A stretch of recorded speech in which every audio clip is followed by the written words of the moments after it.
তো আমরা আজকে দেখাবো খুব সহজেই একেবারে জিরো থেকে কেউ ট্যাগ কোশ্চেন শিখতে পারে। ঠিক আছে, আমি ধরে নিলাম তোমরা কেউ কিচ্ছু পারো না ট্যাগ কোশ্চেনে, আমি জাস্ট 5 থেকে 10 মিনিট লেকচার দিব, সব শেষ হয়ে যাবে। একটু ভালো করে মন দিয়ে শুনতে হবে।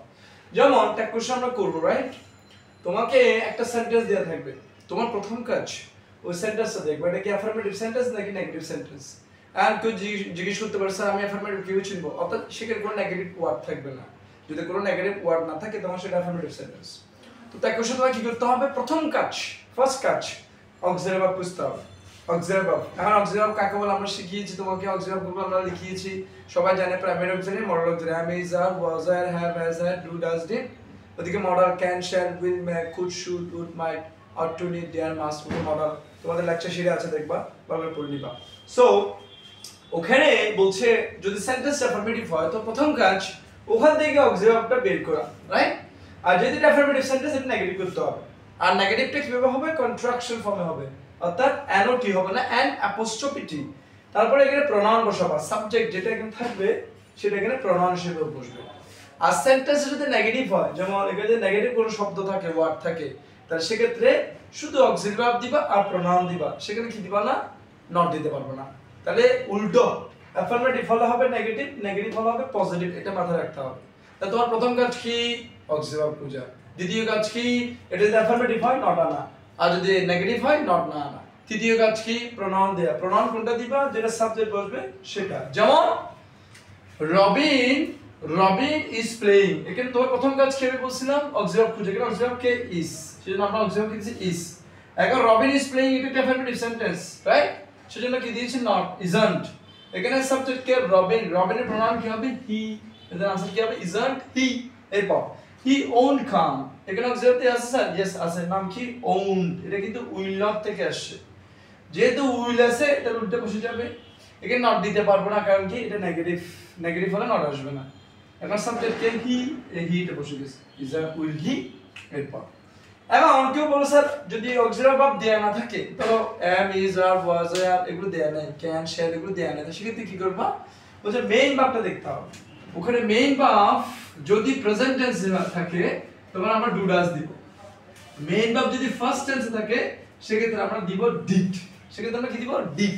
কি ভার্ব দেখতে হবে, মেইন ভার্ব। যেমন he plays always, এখানে কোনো অক্সিলারি ভার্ব দেয়া নেই, am, is, are, was, are কিছু দেয়া নেই, কিন্তু প্লেস দেয়া আছে, এটা মেইন ভার্ব, এটা প্রেজেন্ট টেন্স আছে, যেহেতু প্রেজেন্ট টেন্স ডু ডাজ হবে, সেটা আমরা কি দিয়েছি, ডাজন্ট হি। কেন ডাজ দিয়েছি, অ্যাজ আছে সেজন্য। আবার এখানে দেন when is স্টার্টেড, এখানে অক্সিলারি ভার্ব নেই, কিন্তু মেইন ভার্ব হচ্ছে went, ফার্স্ট টেন্স, যেহেতু এটা ফার্স্ট টেন্স সেজন্য আমরা অক্সিলারি ভার্ব কি দিয়েছি, ডিড, ডিডন্ট দে, ডিডন্ট দে। তাহলে এটা কত সহজ দেখছো। তোমার প্রথম কাজ কি, শুধু অক্সিলারি ভার্ব খোঁজা, অক্সিলারি ভার্ব যদি অ্যাফার্মেটিভ হয় নট আনবা, আর যদি নেগেটিভ হয় নট আনবা না, আর ওখানে সাবজেক্টে প্রনাউন হিসেবে বসাই দিবা। যদি অক্সিলারি ভার্ব দেয়া না থাকে, do does did, present tense হলে ডু ডাজ, ফার্স্ট টেন্স হলে ডিড। যদি প্রনাউনের জায়গা অর্থাৎ সাবজেক্ট যদি তুমি বডি দেখো, এভরিবডি, সামবডি, নোবডি, যে কোনো একটা যদি এখানে বডি যদি সাবজেক্ট হিসেবে বসে, মাথায় রাখতে হবে অবশ্যই প্রনাউন দিবে দে, প্রনাউন কি হবে, দে। আর যদি সাবজেক্ট জায়গায় থিং বসে, এভরিথিং, সামথিং, নাথিং, এনিথিং, যে কোনো একটা বসে, তাহলে প্রনাউন কি দিবা, ইট, এগুলো পরিবর্তন প্রনাউন হবে কি, ইট। আর সাবজেক্টের জায়গায় যদি দেয়ার বসে, ওখানে দেয়ার বসে যাবে, প্রনাউন কি হবে, দেয়ার। ওকে, একইভাবে সাম অফ আস থাকলে এখানে আস থেকে উই দিতে হবে প্রনাউন। সাম অফ দেম যদি সাবজেক্ট হয়, দেমের জায়গায় কি দিতে হবে, দে। সাম অফ ইউ যদি সাবজেক্ট হয়, তাহলে ইউ কি হবে, প্রনাউন। ওকে, আর যদি ওয়ান যদি কখনো সাবজেক্ট হিসেবে, যেমন one should do one's duty, ওয়ানে প্রনাউন দিতে হবে ওয়ান। যেমন এভরিবডি লাভস মি, এখানে আমরা প্রনাউন কি দিয়েছি, দে। কিসের জন্য দে দিয়েছি, এভরিবডির জন্য দিয়ে দিয়েছি আমরা, এভরিবডি। কেমন, এখানে আরেকটা জিনিস শিখে রাখো। এখন অনেকে বলছে স্যার এখানে তো অক্সিলারি দেয়া নেই, তাহলে এখানে যদি এস আছে আমরা ডাস দিব, যেহেতু প্রেজেন্ট টেন্স, তাহলে আপনি এখানে ডোন্ট দিছেন কেন, তো তোমাকে মাথায় রাখতে হবে দে এর সাথে ডাস বসে না, দে ডাস হতে পারে, হবে না, দে কি হয়, ডু হয়। সেজন্য এখানে ডাস হওয়ার কথা থাকলেও আমাকে ডু দিতে হবে। কিসের জন্য, এই দে এর জন্য। সেজন্য আনসার কি হবে, ডোন্ট দে, ডাজন্ট দে না, ডাজন্ট দে কখনো হবে না, ইজন্ট দে, ডাজন্ট দে এগুলো হবে না, ডোন্ট দে হবে। এরপর নাথিং ইজ গুড, রাইট? এটা নেগেটিভ সেন্টেন্স, নাথিং, নো আছে, সেজন্য নট দিতে পারবো না, সেজন্য আমরা কি দিয়েছি, ইজ ইট, কি দিয়েছি, ইজ ইট। ইট কেন দিয়েছি, এখানে নাথিং এর জন্য, থিং এই জন্য ইট দিয়েছি।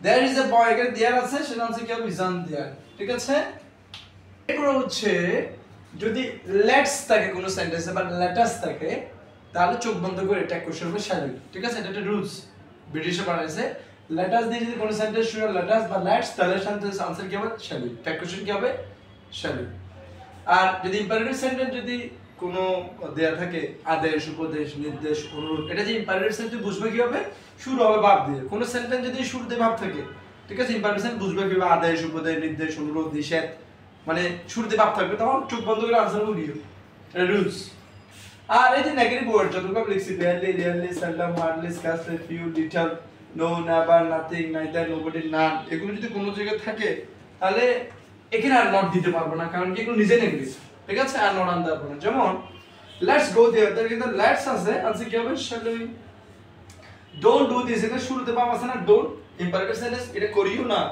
এটা কি নিষেধ সেটা আমরা কি দিছি এটা কোশ্চেন করিও প্লিজ হেল্প মি অনুরোধ প্লিজ আমাকে হেল্প করে শুরুতে পাবো আছে এখানে এটা করিও হি হার্ডলি কামস হিয়ার এখানে কিন্তু আমরা ট্যাগ করছি আমরা অক্সিলারি কে অক্সিলারি নাই মেন তো আমরা কামস সেটা আমরা ডাস দিয়েছি নট দি নাই কেন নট দি নাই এখানে হার্ডলি আছে হার্ডলি নেগেটিভ শব্দ এটা থাকলে নট আসবে না সেটা কিছু ডাসি আবার এখানে নোবডি লাভস মি এখানে আমি নট আনি নাই কারণ কি এখানে নো হচ্ছে নেগেটিভ তো এখানে ডাস না দিয়ে আমি ডু আনছি কেন এখানে তো লাভস আছে যেহেতু নোবডি আছে প্রনাউন হবে দে দে এর জন্য ডাস বসে না সেজন্য ডু দে ডু দে যদি দুটো ক্লাস দেয়া থাকে principal class and subordinate class tag question আমরা কিভাবে করব বলছে দুটো ক্লাস দেয়া থাকে প্রিন্সিপাল ক্লাস সবসময় ট্যাগ কোশ্চেন না মেইন ক্লাসটা সাবঅর্ডিনেট ক্লাসটা হবে না যেমন though he was sincere he missed that train এর দুটো ক্লাস আছে একটা নাম হচ্ছে though he was sincere এটা সাবঅর্ডিনেট ক্লাস আর he missed the train এটা প্রিন্সিপাল ক্লাস তারপর ট্যাগ কোশ্চেন করব এটা এর আনসার কি দিয়েছে আমি didn't he এই যে didn't he okay principal class এর tag question next together with along with as well as accompanied by এইগুলো যদি কোনো সেন্টেন্সে দেয়া থাকে সাবজেক্ট হয় দুইটা একটা আগে হয় সাবজেক্ট 1 একটা পরে হয় সাবজেক্ট 2 সেক্ষেত্রে আমরা সাবজেক্ট কাউন্ট করব আগেরটা প্রথমটা কাউন্ট করব কোনটা আগেরটা যেমন রাহুল along with যেহেতু মাঝখানে আছে দুটো সাবজেক্ট সাবজেক্ট 1 হচ্ছে রাহুল সাবজেক্ট 2 হচ্ছে his friends আমরা এটা কাউন্ট করব না আমরা কাউন্ট করব এটা সেজন্য আমরা কি দিয়েছি isn't he দেখে কাউন্ট করছি ওকে কিছু কিছু সময় দেখবা the father the mother the brother the beast এগুলো দেয়া থাকে হ্যাঁ এগুলো যদি দেয়া থাকে the father মানে বাবা না হি না the mother মানে মা না এটা গুণ বুঝাচ্ছে রাইট যদি গুণ বুঝায় সেক্ষেত্রে প্রনাউন হবে যদি গুণ বস্তু it তাহলে আমরা দেখো যেমন the mother rose in him এটা মানে হচ্ছে ওনার মধ্যে মাতৃত্ব যে গুণ সেটা জেগে উঠেছে ফার্স্ট টেন্স রাইট রোজ রাইট ফার্স্ট টেন্স কি রোজ তারপর didn't তাহলে আনসার কি হবে didn't she না হবে না এটা হবে didn't eat এটা গুণ বুঝেছে রাইট এজন্য খেয়াল করতে হবে কি বুঝাচ্ছে অর্থ বুঝতে হবে